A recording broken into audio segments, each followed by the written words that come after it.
Hello.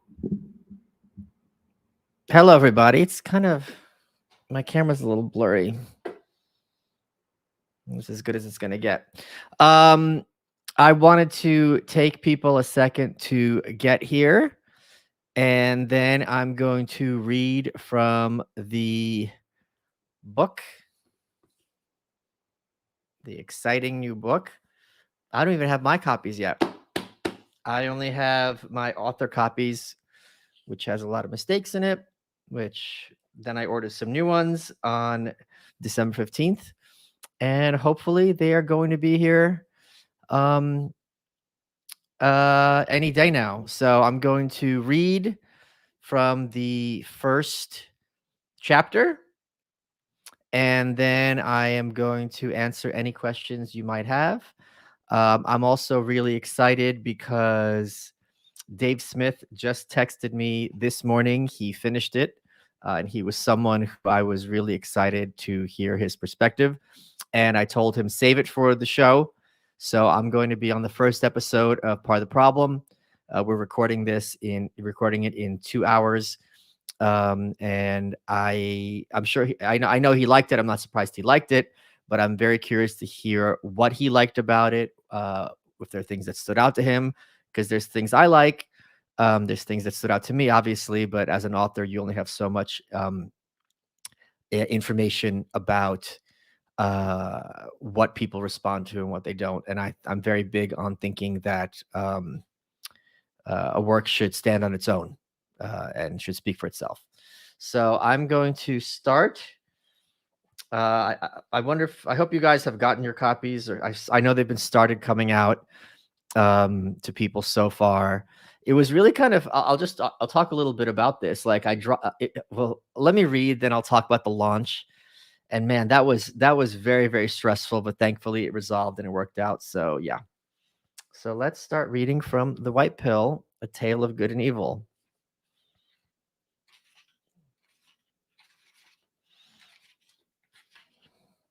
All right. Chapter 1. Doesn't anybody Oh, we got it here, super chat. Oh, okay, you got a copy. Very, very cool, Watson. Oh, this is so nice of you guys. Okay, save the super chats for when I finish, because I want to make sure I don't miss anybody, okay? Chapter 1. How many pages is this nonsense?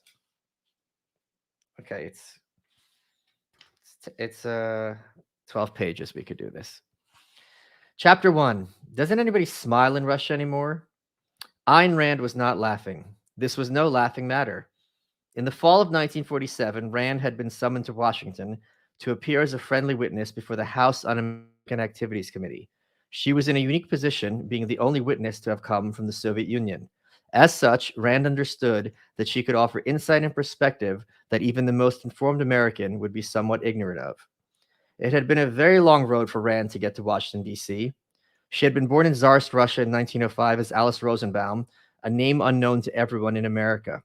Even her native-born husband would spend their 50 years of marriage without ever learning her birth name. To Americans, this sort of thinking is so paranoid as to be downright alien. If you can't trust your husband, who can you trust? But that was precisely the point for Rand. Unlike the people in that congressional room, she had seen firsthand what happens when the country you live in becomes a country where no one can be fully trusted. If, say, a family member would never betray you as long as they had breath in their lungs, well, there were mechanisms to take that breath away, and there were powerful men who knew how to exploit those mechanisms extremely well. When Alice had entered young adulthood, she was increasingly moved by philosophy and the world of ideas. Strong-willed to the point of obstinacy, she was later notorious for arguing with her young protégés until dawn about whether a movie they liked was in fact a good one. Alice's outspoken personality would not serve her well in Lenin's newfound Soviet Union. Things started getting downright dangerous by the time she was attending Petrograd State University. She had seen herself what happened to outspoken classmates who felt comfortable getting up in class and denouncing what had been going on politically. As a freshman in 1921, Alice watched one student give an anti-communist speech during student council elections. Alice never forgot the shock of the day she arrived at school to discover that the arrogant young man had been arrested in the night and was to be sent to the slow, terrible death of Siberia. She never saw or heard of him again. By the end of that school year, there were no more anti-communist speeches on campus, and there were no more anti-communists on the student council. By this, it's my sister. By the spring of 1924, it got even worse, with students being purged all over the Soviet Union simply due to their family's economic class. It was done under the slogan of, "We will not educate our class enemies," Rand later wrote. Thousands of young people were expelled from schools all over the country and were denied education in payment for the sins of their ancestors. As the daughter of a pharmacist, Alice was clearly part of the despised bourgeois class. Between her background and her temperament, her family agreed that she had little future in Russia. She would either be vanished herself or she would have to do the vanishing. It was during her university years that Alice had strongly fallen in love with America and published her first two works. The first was a biographical sketch of the actress Pola Negri, while the second was entitled Hollywood, American Movie City. Alice was not alone. To Russians, the word abroad had come to take on a miraculous meaning. As she later explained it, the meaning of that word for a Soviet citizen is incommunicable to anyone who has not lived in that country. If you project what you would feel for a combination of Atlantis, the promised land, and the most glorious civilization on another planet, as imagined by a most benevolent kind of science fiction, you'll have a pale approximation. Abroad, to a Soviet Russian, is as distant, shining, and unattainable as these. Yet to any Russian who lifts his head for a moment from the Soviet muck, the concept abroad is a psychological necessity, a lifeline, and soul preserver. It took until 1926, when Alice was 21 years old, for her to gain permission to go abroad, during one of the brief thaws when Soviet citizens were still allowed to step foot outside the Soviet Union. The pretense was that Alice was going to visit American relatives, but this was a brazen lie. Everyone understood that she would never return to Russia. At her going-away party, one of the older guests pulled Alice aside and asked her to make him a promise. "Tell them that Russia is a huge cemetery, and we are all dying slowly," he said. And so she left her homeland, not with wistful remorse, but with complete loathing for the whole country, including the Tsarist period. Her grasp of English being somewhat spotty, the rechristened Ayn Rand made her way to Hollywood, American Movie City, to try and make it as a screenwriter. A lack of skill in language would be somewhat mitigated, since this was still the era of silent movies, where concept could make up for a lack of dialogue. In September 1926, she bumped into superstar director Cecil B. DeMille as she left his studio after being told there were no job openings. DeMille gave her a ride in his roadster. That's pretty funny. The good thing is I can fix it right now. In his roadster, and then gave her a part in The King of Kings, his epic film about Jesus. Sure, she was just an extra, but Ayn Rand had officially made it into the movies. It was the first of many odd jobs she would hold in Hollywood. While filming the film, Rand spotted a young actor with a minor role named Frank O'Connor. For Rand, it was love at first sight, but there was one small problem. She was part of the crowd, so there was really no way for him to see her back. Rand carefully watched the steps he took as the scene went on and then accidentally tripped him. "I met a very interesting and funny Russian girl on the set," he told his brothers that night. "I couldn't understand a word she said."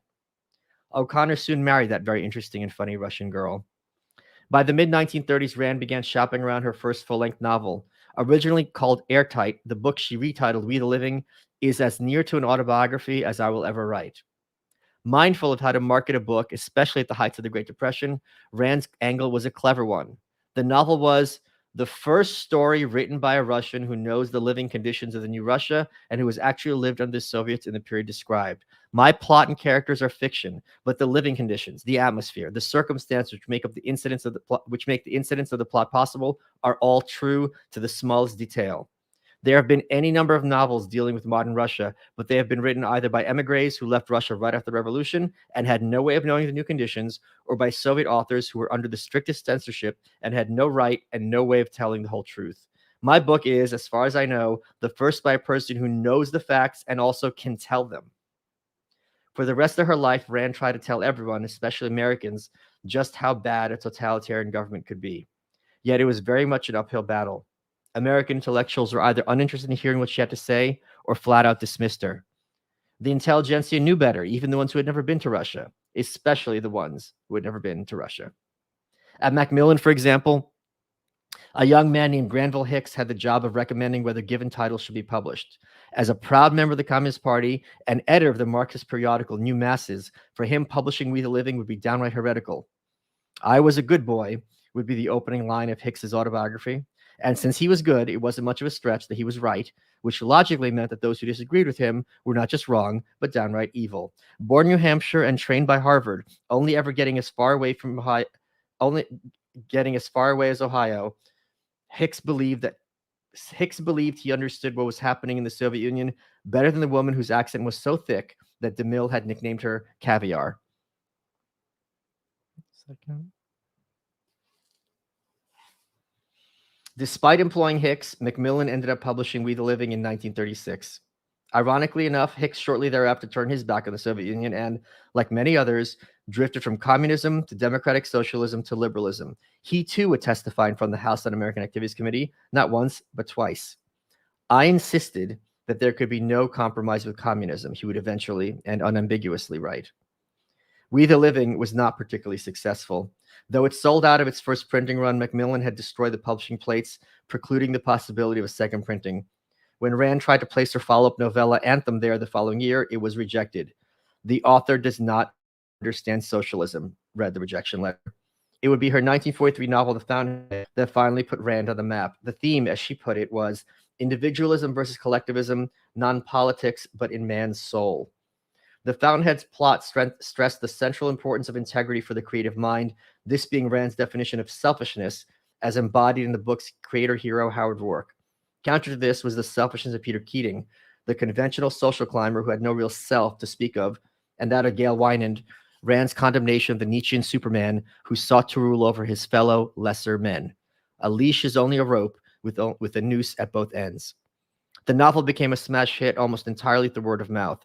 Rand would often be criticized for her tendency to have her characters spontaneously deliver long, extemporaneous speeches. The climax of her 1957 epic Atlas Shrugged has one hero go on for what would be 3 hours if read aloud. Yet Rand can perhaps be given some leeway because, despite her didactic, explicit prose, virtually none of the reviewers of The Fountainhead even so much as acknowledged its theme of the individual against the collective. The one major exception was Lorene Pruitt from the New York Times, to whom Rand sent an awkward letter of gratitude. If it is not considered unethical for an author to want to meet a reviewer, I would very much like to meet you.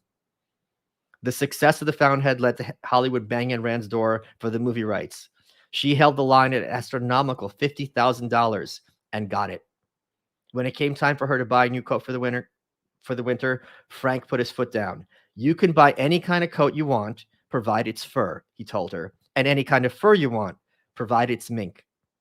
Having accomplished her goal of being a best-selling author, Rand turned her sights back to the movie industry and what she saw as anti-American propaganda being spread unknowingly by Hollywood. Under the auspices of the Motion Picture Alliance for the Preservation of American Ideals, Rand authored Screen Guide for Americans in 1947. If every film had women presented exclusively as clumsy dimwits, for example, eventually a large segment of the population would get a certain impression, even if the filmmakers had not set out to spread misogyny. Similarly, Rand understood that many films could be informed by communist principles, even if no one on the crew could find Petrograd on the map. And as she saw with the reviews of The Fountainhead, American intellectuals could be oblivious to ideas, even if they were spelled out explicitly in interminable speeches. As Rand laid it out, the purpose of the communists in Hollywood is not the production of political movies openly advocating communism. Their purpose is to corrupt our moral premises by corrupting non-political movies, by introducing small, casual bits of propaganda into innocent stories, and to make people absorb the basic principles of collectivism by indirection and implication. Rand had a simple list of don'ts that she thought would discourage such a thing from happening. Don't smear the free enterprise system, industrialists, wealth, American political institutions, independent men, the profit motive, or success. Don't glorify failure, depravity, or the collective, or deify the common man. Finally, don't take politics lightly. Freedom of speech does not imply that it is our duty to provide a knife for the murderer who wants to cut our throat, Rand insisted. Therefore, when you make pictures with political themes and implications, don't hire communists to write, direct, or produce them. You cannot expect communists to remain neutral and not to insert their own ideas into their work. Take them at their word, not ours. They have declared openly and repeatedly that their first obligation is to the Communist Party, that their first duty is to spread party propaganda, and that their work in pictures is only a means to an end, the end being the dictatorship of the proletariat. You had better believe them about their own stated intentions. Remember that Hitler too had stated openly that his aim was world conquest, but no one believed him or took it seriously until it was too late. It was the MPA that supplied friendly witnesses to the HUAC committee, and Rand was more than a little squirmy about being asked to testify. In typical Ayn Rand fashion, she sat down and wrote out her thoughts in order to come to what she would regard as a rational conclusion. To begin with, did the committee have any business to investigate the matter at all? Americans have a right to join any political party that they want, and they have a right to privacy as well. Take the Know Nothing Party.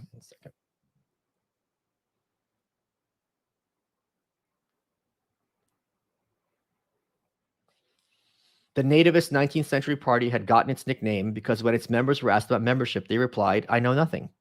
Yet for Rand, being a member of the Communist Party wasn't some mere First Amendment issue akin to being a Republican or a Democrat. This was because membership in the Republican or Democratic Party is an open public matter. It involves no initiation, no acceptance of an applicant by the party, and no card bearing. It is a membership which cannot be refused to him and which he is free to abandon anytime he chooses. On the other hand, membership in the Communist Party, formal act of joining a formal organizations whose aims, by its own admission, include acts of criminal violence. Yet Rand went even further in her thinking. Membership in the Communist Party does not consist merely of sharing the ideas of that party. That party is a formal, closed, and secret organization. Joining it involves more than a matter of ideas. It involves an agreement to take orders to commit actions, criminal and treasonable actions. These rights are based on and pertain to the peaceful activity of spreading or preaching ideas, of dealing with men by intellectual persuasion. Therefore, one cannot invoke these rights to protect an organization such as the Communist Party, which not merely preaches, but actually engages in acts of violence, murder, sabotage, and spying in the interests of a foreign government. This takes the Communist Party out of the realm of civil law and puts it into the realm of criminal law. And the fact that communists are directed and financed by a foreign power puts them into the realm of treason and military law. It is theoretically possible to make the case that free speech includes the right to reveal American secrets, whatever they may be, to hostile foreign powers. It is far harder to make the case that this is analogous to, say, join the Democratic Party or even the Socialist Party. A better analogy would join the Ku Klux Klan, another conspiracy dedicated to using force up to and including terrorism against American citizens in order to further one's desire for control of a population. One might perhaps have the legal right to join the Klan as a peaceful member, but to claim that there are no moral issues to be had is a hard pill to swallow. Rand had been asked to testify specifically about a minor film called Song of Russia, among a couple of others. She thought this was missing the point entirely. If I testify only about Song of Russia, which was a bad plot movie and years old and of no importance, if this is the worst Hollywood has done, it amounts to almost a whitewash, she wrote. What was much more important was to show the really serious propaganda going on right now and about America, not some musical about Soviet Russia that wouldn't fool anybody and that failed very badly at the box office anyways. In other words, because the movie couldn't really be considered propaganda because it didn't even work. Insisting to the contrary would be paranoid and silly. Smearing wealth is communist propaganda? Oh, please. Leftist playwright Lillian Hellman spoke for many when she insisted there has never been a single line or word of communism in any American picture at any time. There has never or seldom been ideas of any kind. Yet even Rand was oblivious to the machinations that went into making the film. Under FDR's war effort, Hollywood worked closely with Washington to ensure that films met with governmental approval in order not to hinder the fight against the Axis. As such, the assigned government apparatchik had more than a few concerns about the Song of Russia script. It simply wouldn't do to tell the American people that Stalin could not be trusted. Song of Russia's viewers might get the wrong idea, and the dangerous conclusion that such audiences might reach is that no treaty with Russia is worth more than the paper in which it is written. In fact, as a later government operative opined, a study of Russia's diplomatic history since the last war shows that she, perhaps more than any other nation, has stood by her diplomatic agreements. The government's advice to the filmmakers was to have the film's Russian heroine make this point explicitly to the American hero, and thereby not just to the American audience, but to audiences around the globe. If Nadia can clear this up in John Meredith's mind, she will clear it up in the minds of millions of other peoples in the world. After all, the New Dealer insisted, Stalin wanted... One second.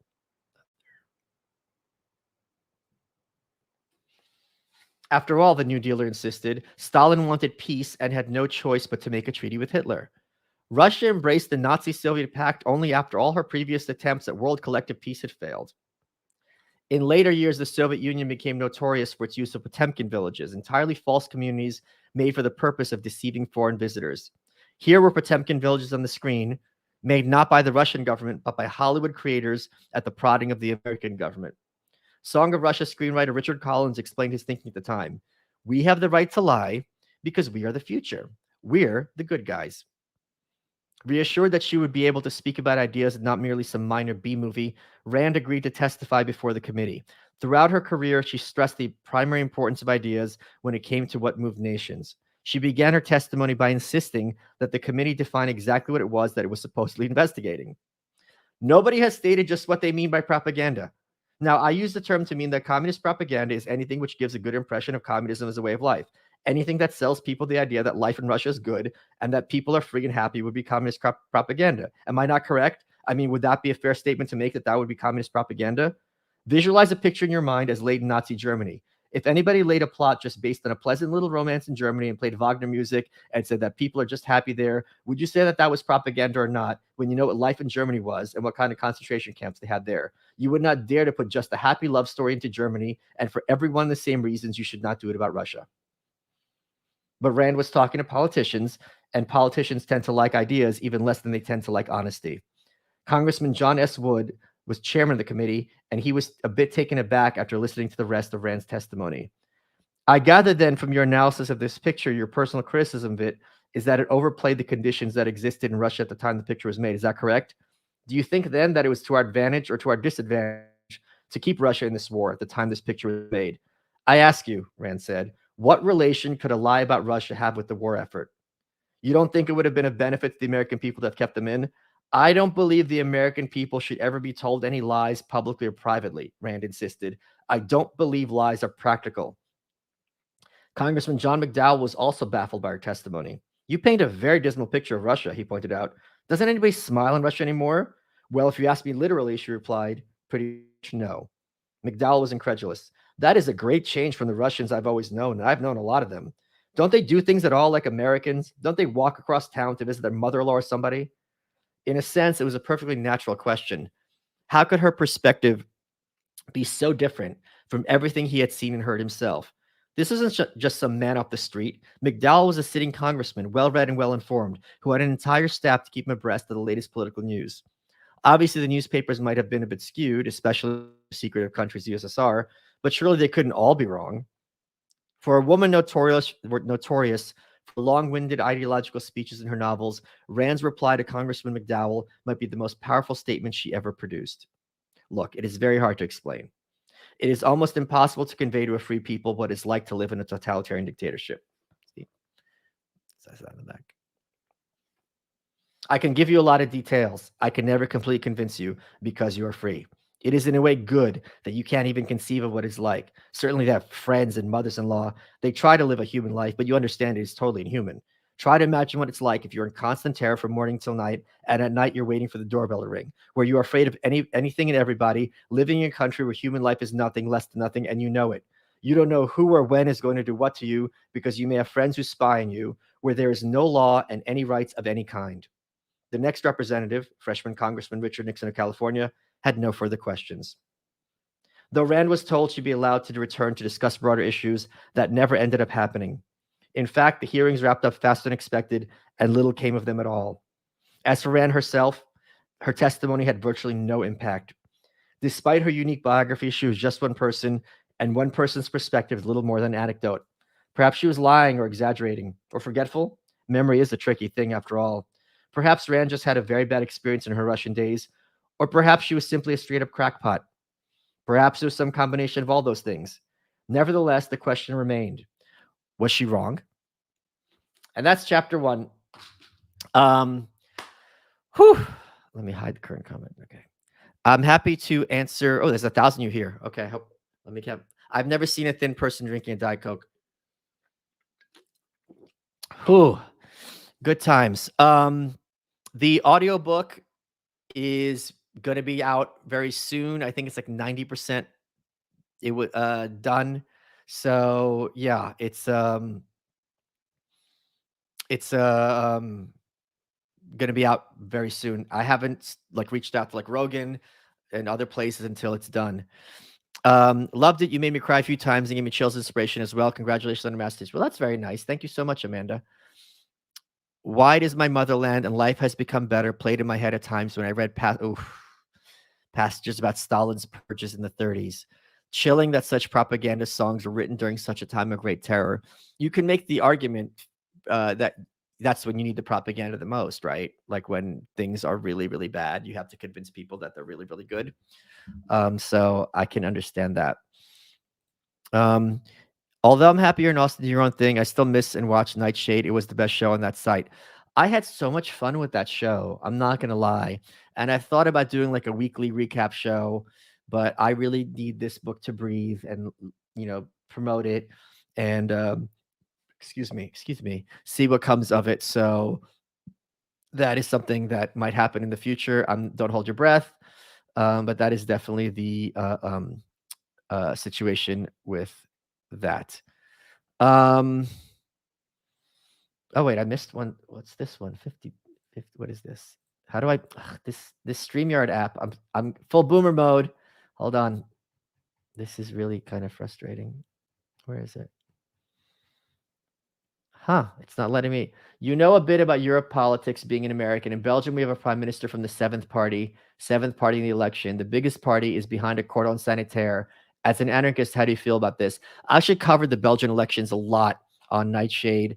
And Belgium is very interesting because it's a very small country, but there's two halves which are completely dissimilar to each other. And one is, as you said, being run by the far right, the Nationalist Populist Party, and the others are by the Social Democrats, and now the literal Marxist Party are climbing up in the polls. So, I mean, if you think America's on the way to national divorce, and they speak two languages too, so I don't even know what's going on in Belgium. So, yeah. Did I miss any others? Okay. Oof. Just read The Proud Tower by Barbara Tuchman. Look at that picture. Barbara Tuchman, long section Anarchism Europe from 1895 to 1914. Good narrative history. Yeah, that was a very interesting period for anarchism, which I discussed to some extent in The White Pill. Sad but beautiful. Thank you. You are welcome. I will put your book. I don't understand why people hate on Lex for this. I get why people hate on him. Like in general, like anyone who's successful is going to have haters. That's fine. I get it. Whatever. It comes with the territory. But that reading list was really bizarre that people were mocking for reading. And then it was real. I had to block someone because they're like, that's not why people are going after him and you know it. I'm like, I've seen it. I've seen like this reading list sucks. Nassim Taleb was the first one. He's like, this is why I won't do his show. And he quote tweeted the reading list. And I'm like, this is your problem with Lex? That he's reading the Western classics as an adult? I couldn't get to what the argument was there. When does the Eric Weinstein podcast drop? He never dropped it, and I don't know why. I don't think he's dropped anything till then. Can't wait till book comes in. The Ayn Rand 3 points made me question publishing my potentially mediocre books that sometimes defend regular people. Thank you so much. No, you are awesome. I mean, regular people need defending, but what Rand was speaking about was a time and a place where, like, people who worked in unions were regarded as like the chosen class. You know what I mean? Because of the Marxism, and she was just like, they're not these, like, they're people. Looking forward to the read. Thank you so much. Okay. Thanks for everything you do. Help me fund some awesome homeschool stuff with the pins. Good. Hell yeah. Can't wait for you to read me your book. Can't wait for you to read me your book. As someone raised in a Lithuanian American family that harped on the horrors of USSR, it's been refreshing following an intellect like you attack authoritarianism so relentlessly over the past 3 years. Great job. There's a piece about Lithuania at the end, which I'm sure your family will appreciate. This book sadly reinforces that people both underestimate the travails of others and the risk of things going badly. Going badly. It still leaves me hopeful. Well, good. The whole point of the book is to be hopeful. Are you familiar with Larry Reed's story from Warsaw? I'm not. smuggling, printing books, underground radio. There is Poland. The Polish people are definitely heroic in the White Pill, and I don't want to spoil anything else of that. Absolutely amazing book. Purchased one for every address of my friends I had. Still sending more as I can. Also, I love the idea of introducing Stefan Molyneux, interviewing Stefan Molyneux. Lex is amazing. You're a perfect friend for him. Lex is yeah. I don't get it's. I should be getting more hate than him. Can you talk about your Nazi memorabilia collection, please? I don't have a Nazi memorabilia collection. I have a book that Hitler owned, and I have a piece of artwork that was in the bunker. But I think the as Molbug said, which genocidal ideology should I be more concerned about, the one that lost or the one that won? So, and the Soviet Union, obviously, where I'm from, it speaks much more to me than Germany does. Thank you for reading me a bedtime story before I go to sleep, Mr. Malice. You are welcome. Amazon delayed the delivery of my copy of The White Pill. Glad you're giving me a sneak peek of the first chapter, though. Well, it's delayed mine. So that's the other thing. That first day, so many things. If I had done the Timcast thing like I'd wanted, and the book wouldn't have been available, it would have been such a humiliation. It would have been funny because I like it when things go bad. Like one of my favorite, as I said this many times, one of my favorite things to do is to have an awful restaurant experience, because at a certain point it feels like it's like a cartoon. It's like, wait, so they seat us late and the food's cold and they got their order wrong. Like, how could all these things have gone wrong? Like, doesn't make sense.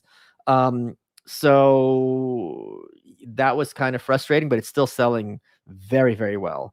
So that is something I am I was concerned about. And the other thing that is kind of frustrating with publishing through Amazon is it seems like the hardcover versions, which they've only introduced in the last 18 months, the printers or whatever it is are slower than the paperbacks. So that's why it's taking long for people to get this. I did not know that would be the case. And also it's not available in Australia as a physical copy. So that's really annoying. One second. I'm out of breath. Okay.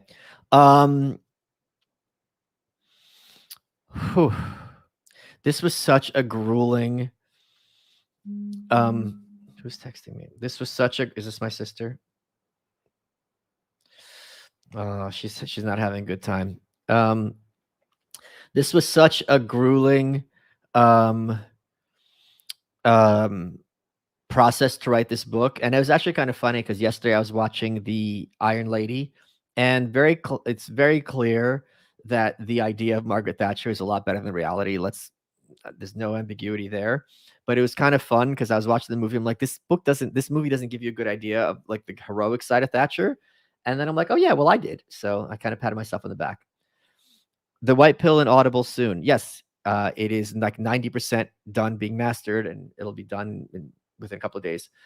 The Soviets had more corpses than Nazis ever could. They had a head start. Yeah, there is a page in there where I forget the author, Eugene Genovese, who's a former communist, said he read Roy Medvedev's book, and he goes, was Comrade Medvedev been drinking? Because according to this book, Stalin killed more communists than like Hitler, the capitalist, the imperialist, the czar combined. And he's like, yep, I did the math. You don't need to be good at math to do that kind of math.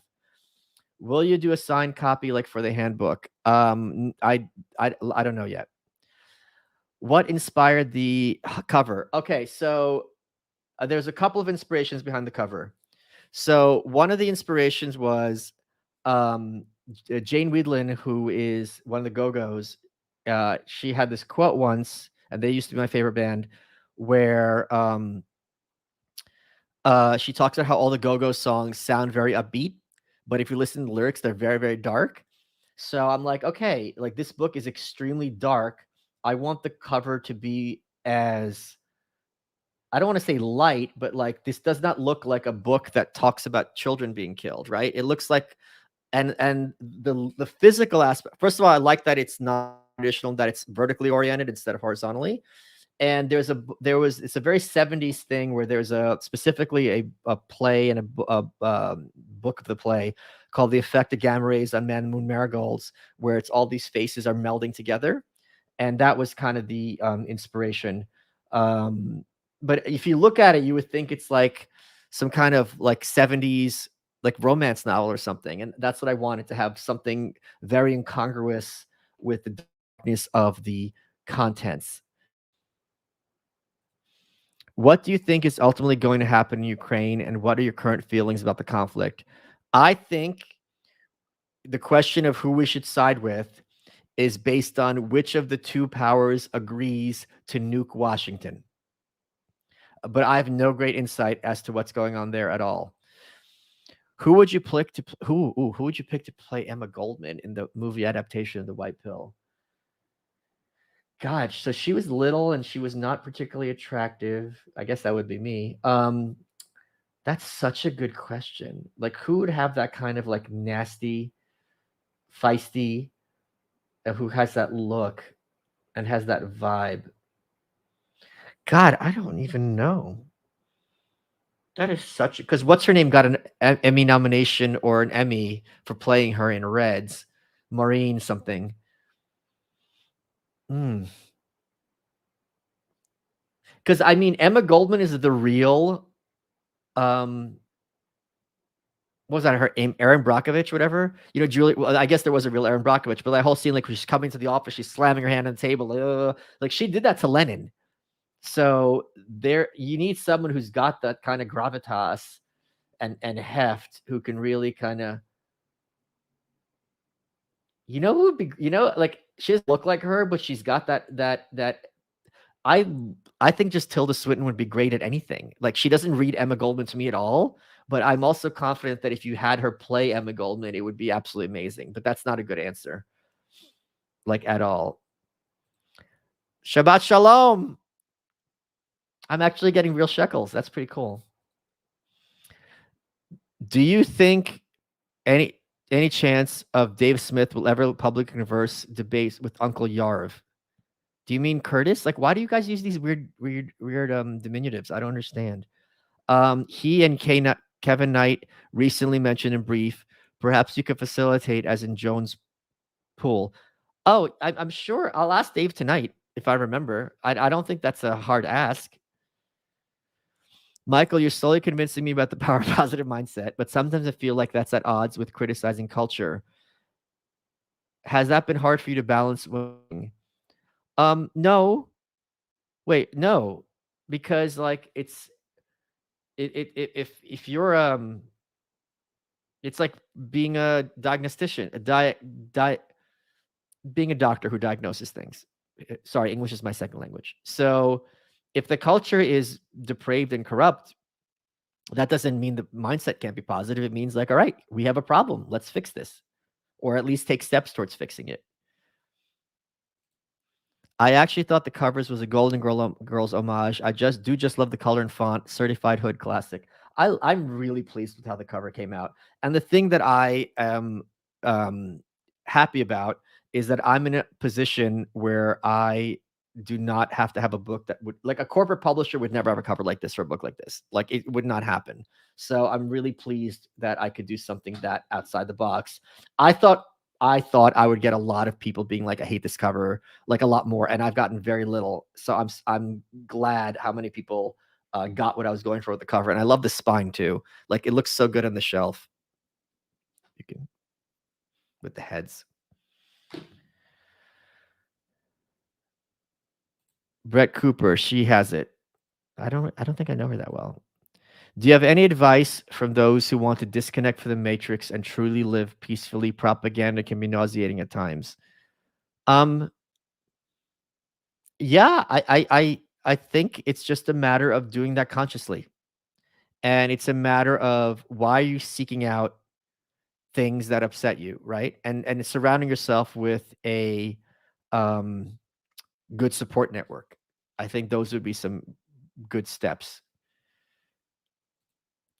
Halfway through the White Pill, one key difference in the current day is big tech controlling payment gateways that can reduce the good guys' capacity to earn, a challenge for white pillars. But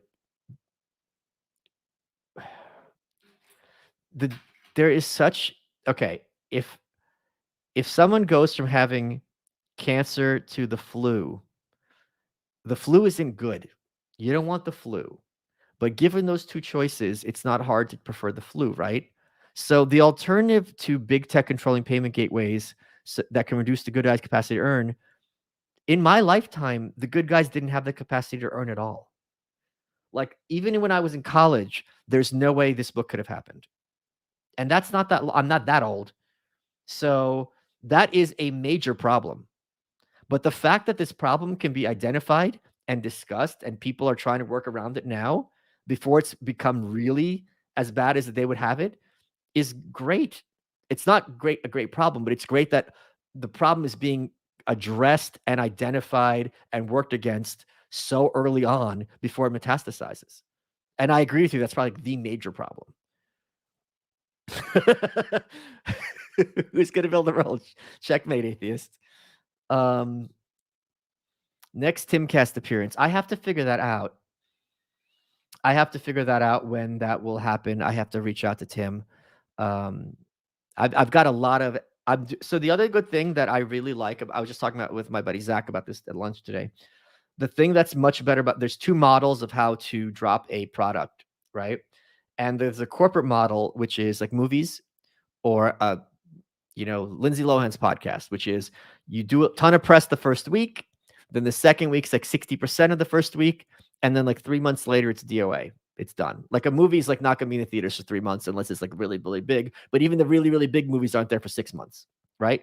I don't want this book or any of my books to have a 6-month shelf life. That's crazy, especially something that's I don't want to say literally timeless, but the material in this book is going to be as relevant a year, if not more relevant, a year from now than it is today. The Anarchist Handbook is as relevant now as when it was published, or as irrelevant if you want to say it. So I'm instead of having to do a big launch, I'm doing a rollout, and Lex, and then we got Babylon B, Ruben, Patrick Bet David queued up. I haven't even I wanted to wait until I got the audiobook done to hit Rogan, Michaela, Chris Williamson's next week. So there's just a ton of Andrew. Oh, this is I'm so stupid. Oh my god, me and Andrew are friends. Of course. Thank you. Yeah, Andrew Schultz. I'll reach out to him. Yeah. Book looks great. Can't wait to get my copy. Thank you. I hope you enjoy it. I hope you like it. Yeah. So it's I'm the fact that it's selling so well before I've even gotten the audiobook done. And I think in a year from now I'm going to do a paperback if there's demand, which I probably think there will be. So yeah. I'm so happy this book exists and that I felt this is a story that very much needed to be told. And I'm shocked I could pull it off because there's a lot in there, which I'll be discussing with Dave Smith in an hour or so. So I'm really stoked about that. Whew. Okay, wait. What was your appearance like at the PBD podcast? We're going to be filming it next month. Do you think Stalin killed Kirov? I don't know. Don't spoil anything. I don't have enough information about that. I would bet. I would doubt it. I don't know. I don't know. I'm talking out of my ass.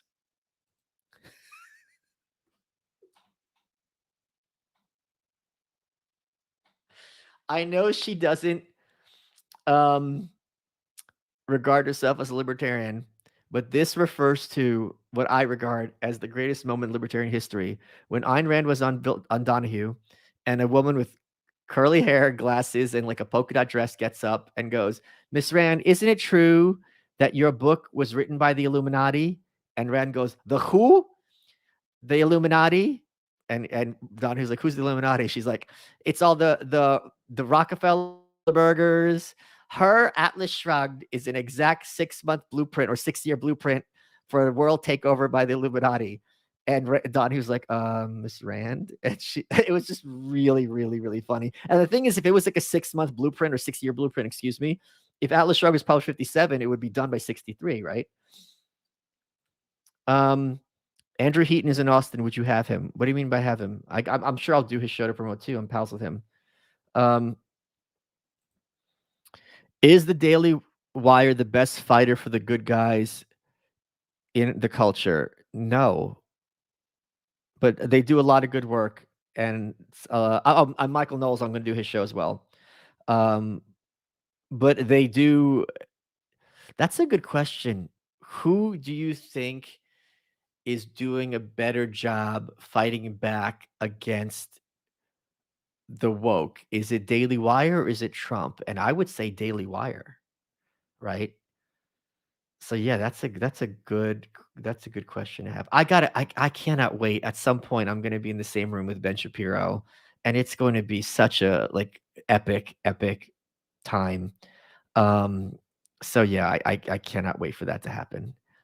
Um, I gotta figure that out. Whew. Okay.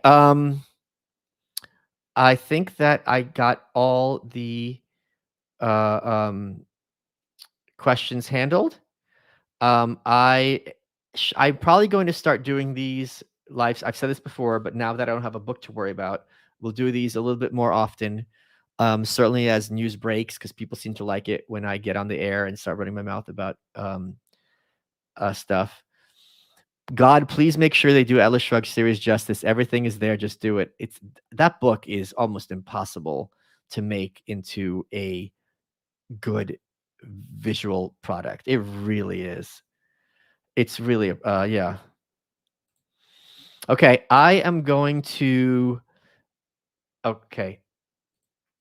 Do you have to be famous to write a political book?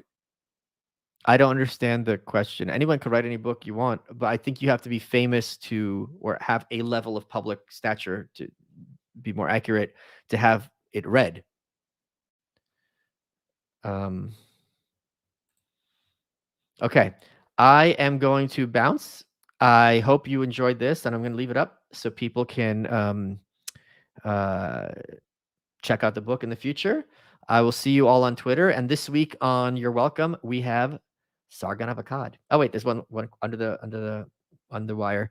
Thoughts on the long-term result of Twitter files, transformed into blue pilled, or will be largely dismissed? Oh, I don't know that it's transformed into blue pilled per se, but it's definitely major ammo for red pilled people in the sense of demonstrating the depravity and machinations of the corporate press. That I think is really like, in the same way that like after 2016, like sexism stopped being a slur that they, oh, you're sexist, you're sexist, like they stopped talking about it.